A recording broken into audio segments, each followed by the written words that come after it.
शुरू अल्लाह के नाम से जो बड़ा मेहरबान निहायत रहम वाला है। आइए चलते हैं आज की कहानी की जानिब। नौशाबा मेरी दोस्त थी। वालिदैन के प्यार ने इसको जिंदगी की सब खुशियां दे रखी थीं। वो गम जैसी कैफियत से आशना ही ना थी। वो और मैं इकट्ठे कॉलेज जाते। मैं अक्सर इससे मुस्तकबिल के बारे में पूछती। मेरा मुस्तकबिल बहुत अच्छा होगा, वो जवाब देती। हमारे कॉलेज में लड़कियां अक्सर शादी के बारे बात करती, लेकिन नौशाबा को उन बातों की परवाह न थी। इसके नज़दीक ऐसी बातें फजूल और कब्ल अज़ वक्त थीं। इसका यकीन था जो किस्मत में होगा मिल जाएगा, पहले से किया सोचना। हबीब उसका तायाजाद था, गांव में रहता था और पढ़ाई के सिलसिले में नौशाबा के घर आया हुआ था। उसने इम्तिहान देते ही जॉब ढूंढनी शुरू कर दी। वो नेक और समझदार लड़का था, बिला जरूरत किसी से बात नहीं करता था। इसकी शख्सियत में ठहराव था, तभी सब इसकी इज्जत करते थे। जल्द ही इसको एक महकमे में अच्छी नौकरी मिल गई। उसने मकान किराए पर लेना चाहा, लेकिन नौशाबा के अबू ने इसको मना कर दिया। कहा, बरखुरदार जब अपना घर मौजूद है, फिर किराए पर रहने की क्या जरूरत है। यूं वो मुस्तकिल उनके घर रहने लगा। नौशाबा रियाजी में कमजोर थी, जबकि हबीब एक एकेडमी में रियाजी पढ़ा रहा था। नौशाबा की वालिदा ने कहा कि तुम किसी गैर से ट्यूशन पढ़ने की बजाय हबीब से पढ़ लिया करो, इस तरह ट्यूटर की भारी फीस भी नहीं देना पड़ेगी। वो घर में रहता है, तुमको ट्यूशन के लिए घर से बाहर कहीं जाना भी ना पड़ेगा। हबीब तो रियाजी का माहिर था, इसको भला अपनी कजिन को पढ़ाने पर क्या एतराज हो सकता था। वो खुद उनका एहसान उतारना चाहता था। नौशाबा को फारिग वक्त में घंटे डेढ़ घंटे पढ़ाने लगा। इसके ख्यालात अपनी कजिन के लिए शफाफ थे, अपने काम से काम रखता था। नौशाबा को वो अपने खानदान की इज्जत समझता था। एक दिन मैं इनके घर गई, देखा कि आंटी बाजार से डिनर सेट लाई है। आंटी ये किसके लिए है, मैंने पूछा। बोली, नौशी के जहेज के लिए है। ये फिक्रा सुनकर पहली बार मैंने अपनी सहेली के चेहरे पर सुर्खी देखी, गोया वो अब अपनी शादी बारे सोचने लगी थी। जब हम दोनों कमरे में जा बैठी, मैंने इससे पूछा, क्या आंटी ने तुम्हारे लिए रिश्ता देख लिया है? कौन है वो खुश नसीब जो तुम्हारा साथी बनने जा रहा है? बोली, अभी तो कोई जाहिर नहीं हुआ, सामने आएगा तो बता दूंगी। अभी हम ये बात कर ही रहे थे कि अचानक सामने से हबीब आता दिखाई दिया। नौशाबा ने इसे देखा तो चौंक सी गई। बेइख्तियार मेरे मुंह से निकला, कहीं वो खुशकिस्मत ये तो नहीं है। वो जवाब देने की बजाय मुझको हैरत से देखने लगी। इस दिन से पहले मेरी सहेली ने अभी मुस्तकबिल के बारे नहीं सोचा था। इस रोज जब वो बिस्तर पर लेटी, उसने सोचा, हमारे घर में ही लड़का रहता है और मेरा भी इसकी तरफ ध्यान ही नहीं गया। अपने तमाम अजीजों और रिश्तेदार लड़कों का मुकाबला हबीब से किया तो उसको सबसे बेहतर वही नजर आया। तभी इसने इरादा कर लिया कि अगर वालिदैन ने इसको इंतखाब का हक दिया तो वो दूसरों पर हबीब ही को तरजीह देगी। उसका ख्याल था कि वालिद ने उसकी शादी के लिए हबीब ही का इंतखाब कर रखा है। अब वो हर रोज सोचती कि किस तरह अपने ख्यालात से हबीब को आगाह करे। डर था कि कहीं वो नाराज ना हो जाए। एक दिन हबीब और नौशाबा अकेले कमरे में बैठे पढ़ रहे थे कि नौशाबा ने बातों बातों में कह दिया कि वो जिंदगी के एक अहम मसले के बारे में इससे बात करना चाहती है, जो उन दिनों इसको बहुत परेशान कर रहा है। फिर इसने हिम्मत करके कह दिया, हबीब, अरसी से तुम यहां रह रहे हो, तुमको अंदाजा हो गया होगा कि मैं कैसी लड़की हूं। हमारे घर अव्वल तो कोई रिश्तेदार लड़का आता नहीं, भूले से आ भी जाए तो मैं किसी से बात नहीं करती। हमारे घर का माहौल बहुत ही पाकीज़ा है, तुम जानते हो, और तुम भी बहुत अच्छे हो। मैं चाहती हूं कि तुमसे वो अहम बात शेयर कर लूं जो मेरे दिल में है। मैं किसी से मोहब्बत वगैरह की बात नहीं कर रही, लेकिन इस उम्र में हमको जीवन साथी के बारे तो सोचना ही पड़ता है। मैं तुमको अपने लायक पाती हूं और चाहती हूं कि तुमसे पूछूं कि तुम्हारा मेरे बारे में क्या ख्याल है। मुझे सच सच बता दो। कुछ देर सोचने के बाद इसने कहा, नौशाबा तुम बहुत अच्छी लड़की हो, इसमें शक नहीं, लेकिन ये कहकर इसने नौशी के चेहरे की तरफ देखा। इस लड़की की आंखों में इसको उम्मीद के दिए जलते नजर आए और चेहरे पर एक खुशकुन जवाब का इंतजार था। वो समझ गया कि इसकी कजिन ने इससे किया तवक्कुआत वाबस्ता कर ली हैं। उसने अपनी मासूम सी कजिन को ना उम्मीद करना मुनासिब ना समझा।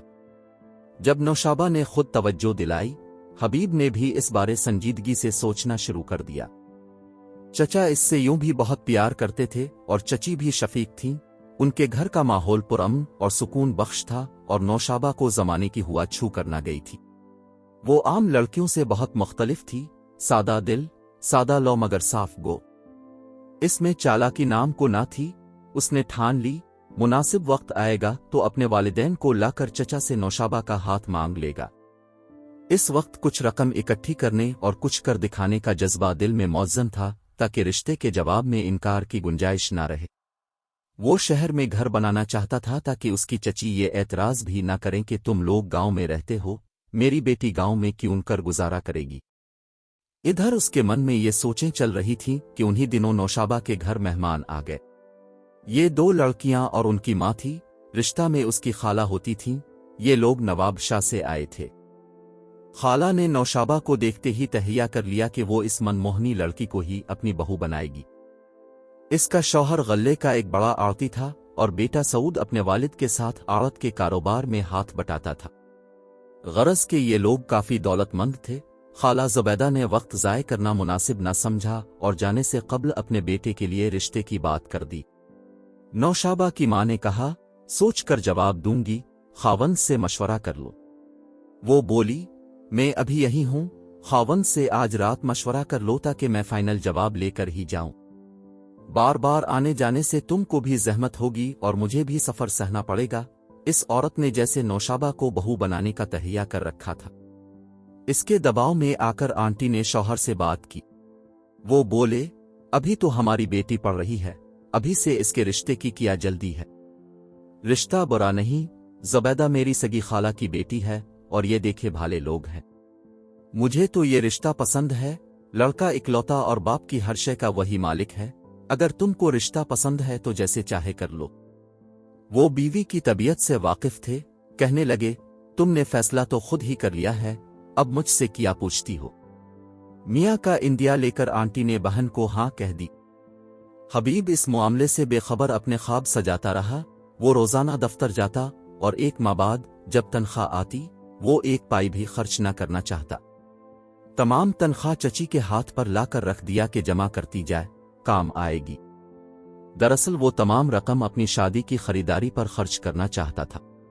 वो ड्यूटी से वापस आता तो नौशाबा उसकी मुंतजर होती, जल्दी से खाना गर्म करके देती। कुछ दिनों बाद ज़ुबैदा खाला फिर आ गई। कहने लगे, बहन मैं तो अपनी नोशी को अंगूठी पहना कर ही जाऊंगी। 2-3 दिन मिन्नतें की और अपनी बात मनवा ली। नौशाबा को पता चला तो मां से बोली, मुझसे पूछ तो लिया होता। चुप रहूं और मुंह मत खोलना, खाला ज़ुबैदा सुन लेंगी। हमारे यहां लड़कियों से नहीं पूछा जाता। तुमको अच्छे बुरे की क्या समझ है, हम जो करेंगे सही करेंगे। इसी रोज शाम को नौशाबा की मंगनी हुई थी। गुज़िश्ता रात ही मंगनी की तैयारियां मुकम्मल हो गईं। खाला ज़ुबैदा पैसे वाली थीं, जाकर बाजार से तमाम सामान खरीद लाएं। नौशाबा को दुल्हन की तरह सजा दिया गया। महल्ले की तमाम सहेलियां इसके गिर्द जमा हो गईं। हबीब दफ्तर से वापस आया तो घर का नक्शा ही और था। उसने पूछा, चची जान ये सब किया है? वो बोली, बेटे नौशाबा की मंगनी हो रही है। सब कुछ जल्दी में हुआ, तुमको बता ना सकी। ज़ुबैदा बहन बज़िद हो गईं कि अभी के अभी करनी है क्योंकि उन्होंने कल नवाब शाह वापस जाना है। हबीब ने मंगनी का लफ्ज़ सुना, उसका जिस्म सुन और जहन पारा पारा हो गया। इसकी तमाम उम्मीदें खाक में मिल गईं। नौशाबा की नज़र जो हबीब पर पड़ी, उसने जोर जोर से रोना शुरू कर दिया। सोच भी ना सकती थी कि ये दिन देखना होगा। नौशाबा के रोने की आवाज़ सुनकर हबीब को अंदाज़ा हो गया इसकी बेबसी का। वो मुर्दा कदमों से अपने कमरे में चला गया और सर पकड़कर बैठ गया। नौशाबा को सुकून न आ रहा था। वो इसी हालत में हबीब के पास पहुंची और बोली, मेरी बात सुनो, ये सब मुझसे पूछे बगैर हो रहा है। वालिदैन जबरदस्ती मेरी मंगनी सऊद से कर रहे हैं, अब तुम ही कुछ करो। वो कहने लगा, जब तुमसे कुछ ना हो सका तो मैं क्या करूं? मैं तो यहां बतौर मेहमान रहता हूं और तुम्हारा अपना घर है। मेरे दिल में अपना ख्याल भी तुम ही ने डाला था। अगर जुर्रत ना थी तो इतनी बातें नहीं करनी थी। अब जैसा भी हो रहा है ठीक समझकर कबूल कर लो और खुद को संभालो। ये कहकर इसने अपना बरीफ केस उठाया और चला गया। नौशाबा की उम्मीद टूट गई। उसने रू धोकर मंगनी की अंगूठी पहन ली। इसके बाद हबीब ने किराए पर मकान तलाश कर लिया और अकेला ही रहने लगा। पास कोई भी हमदर्द ना था। हर कोई इसको खपती समझने लगा, क्योंकि इन दिनों वो अपनी जात से बिल्कुल बेगाना हो गया था। मैले कपड़ों में दफ्तर चला जाता और कभी हवाई चप्पल पहनकर जूते तक पहनने का होश ना था। रफ्ता रफ्ता वो कम खाने की वजह से घुलने लगा, इसे बुखार रहने लगा। एक दिन तेज बुखार था। जब बुखार उतरा तो जुबान में लुकनत पैदा हो गई। अब वो अपना सर नहीं संभाल सकता था। इसके आसाबी निजाम में कुछ खराबी वाक़ई हो गई थी। इसको दोस्त पहले अस्पताल और बाद इसके वालिदैन के पास ले गए। उसको गांव के हकीम को दिखाया और कुछ जड़ी बूटियों से देसी इलाज करवाए, मगर अफाका ना हुआ। रफ्ता रफ्ता इसका ऐसा हाल हो गया कि वो हाथ में पानी से भरा हुआ गिलास भी ना पकड़ सकता था। दोबारा इसे शहर लाए, एक माहिर डॉक्टर को दिखाया। उसने कहा बहुत देर हो चुकी है, शुरू में ले आते तो शायद इलाज हो पाता। गरज उसने लाइलाज करार दिया। कहा कि कमर की सर्जरी से एक चांस है, मगर मोहरों का ये ऑपरेशन अगर नाकाम रहा तो मुकम्मल माजूरी का खतरा है। 50-50 सही होने का इम्कान है। इस पर हबीब के वालिदैन ने सर्जरी कराने की हिम्मत न की और बेटा हमेशा के लिए बिस्तर पर आ गया। हर एक को अजनबी निगाहों से देखता था। नौशाबा को कुछ पता न था कि हबीब की क्या हालत है। वो कभी गांव गई थी और ना जा सकती थी। अलबत्ता उसके अबू जाते थे और भतीजे को देख आते थे, मगर वो घर में किसी से अपने भतीजे की बीमारी का तज़किरा ना करते थे। मंगनी के 4 माह बाद शादी का सिलसिला शुरू हो गया। इधर नौशाबा की शादी की शहनाइयां बज रही थीं, उधर हबीब की बीमारी में पेचीदगियां बढ़ती जा रही थीं। ताहम वो चुप रहता था, जैसे किसी ने इसके लबों पर ताले लगा दिए हों। शादी का दिन आ गया। नौशाबा दुल्हन बन गई। इसके चेहरे पर खुशी ना थी। सजा हुआ चेहरा उजाड़ लग रहा था। वो इतनी दिखी हो रही थी कि दुख से रू भी नहीं सकती थी। इसके तमाम सुनहरे ख्वाब चिकनाचूर हो चुके थे। शादी के दिन भी वो दुआ मांग रही थी कि हबीब आ जाए। इसको खबर ना थी कि इसका ना आना बेहतर था। निकाह के वक्त रजिस्टर पर दस्तखत करते हुए इसके हाथ कांप रहे थे। मेरी अजीज अज़जान सहेली किसी और की दुल्हन बनकर बया कर अपने घर चली गई। वो अब खामोश खामोश रहती थी, क्योंकि इसके जहन में हबीब की तस्वीर पैवस्ता थी। वो इसे भला ना सकती थी। दूल्हा देखने में भला था, मगर अच्छा आदमी ना था। किसी और का तो नुकसान ना करता था, मगर अपनी बुरी आदतों से खुद को नुकसान जरूर देता था। वो नौशाबा के साथ ठीक रहता था, मगर उसकी अपनी एक पर्सनल जिंदगी थी, जिसकी वजह से बीवी नजरअंदाज होती थी।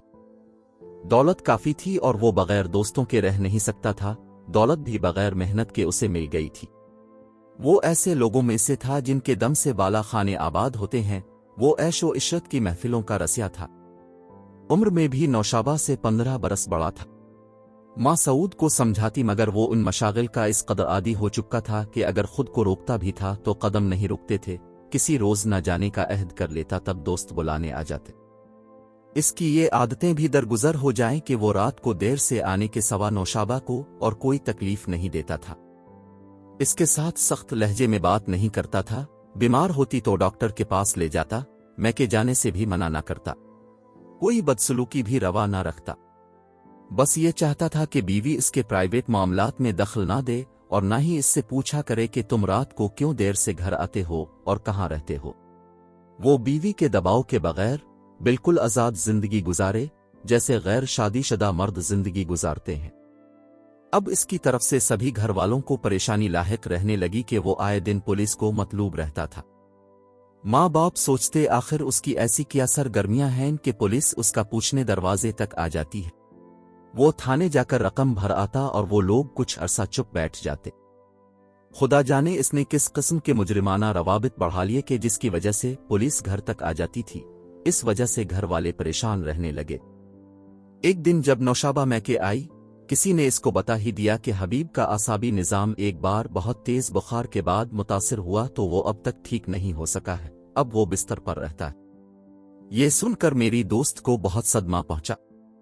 एक तरफ शौहर की बेरारवी का दुख, दूसरी जानिब हबीब की बीमारी का सुनकर उसका सुकून खत्म हो गया और इसे चुप लग गई। दिन रात सोचते रहना इसका मामूल हो गया। वो किसी बात में दिलचस्पी न लेती थी और न कहीं आती जाती थी। इसकी जिंदगी 4 दीवारी तक महदूद होकर रह गई, हत्ता के मैके भी ना आती। एक रात 12 बजे जब वो अपने बिस्तर पर दराज थी और अपनी जिंदगी की बेकैफी बारे गौर कर रही थी, इसने दर पर दस्तक सुनी। اس کے سسر دروازے پر گئے۔ سمجھ رہے تھے کہ بیٹا گھر آ گیا ہے، مگر اس کا بیٹا آج گھر تو معمول سے جلد آ گیا تھا، مگر اپنے قدموں پر نہیں آیا تھا بلکہ دوستوں کے کندھوں پر آیا تھا۔ انہوں نے بتایا کہ کسی جگہ ایک جھگڑے میں سعود کو گولی لگ گئی ہے اور وہ زخمی ہے۔ رات کا وقت تھا، وہ اس کو اسپتال لے جانے کی بجائے شدید زخمی حالت میں گھر اٹھا لائے تھے۔ خدا جانے یہ کیسے دوست تھے۔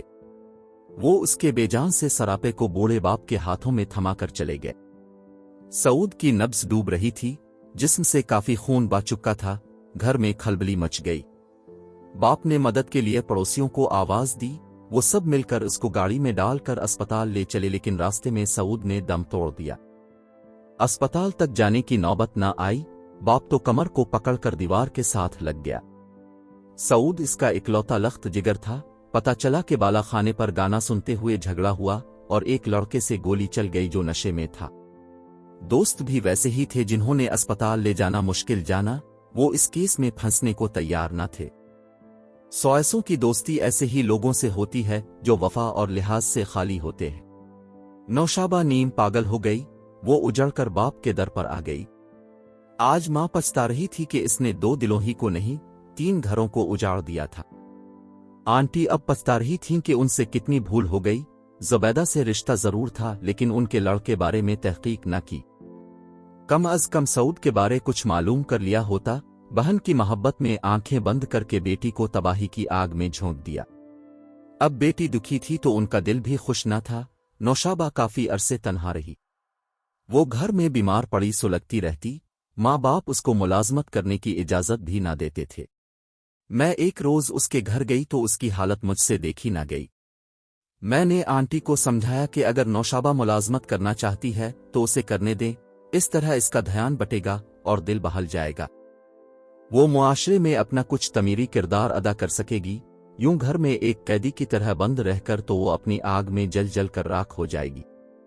انہوں نے میری بات کی لاج رکھ لی اور بیٹی کو ملازمت کی اجازت دے دی۔ میں نے نوشابہ کے لیے اپنے اسکول میں جاب کی گنجائش نکالی اور وہ میرے ساتھ اسکول میں پڑھانے لگی۔ جب وہ گھر سے نکلی، اس میں کافی تبدیلی آ گئی اور اسکول کے بچوں میں اس کا دل لگ گیا۔ وہ اب ان کے درمیان ہنستی مسکراتی تو بہت اچھی لگتی۔ افسوس کہ ہمارے معاشرے میں کتنی ہی ایسی نیک اور اچھی لڑکیاں ہیں جو والدین کے غلط فیصلوں کے باعث اجڑ جاتی ہیں۔ ایسی لڑکیوں کو اگر کوئی تعمیری کردار ادا کرنے کا موقع میسر آ جائے تو ان کی زندگیاں مزید تباہ حال نہ ہوں اور نہ وہ گھٹن کا شکار ہو کر خود کو بیکار سمجھنے لگیں۔ نوشابہ کے معاملے میں تو میرا یہی تجربہ ہے۔ ناظرین، ایسی ویڈیوز دیکھنے کے لیے ہمارے چینل کو سبسکرائب کریں۔ مجھے دیجیے اجازت۔ خدا حافظ۔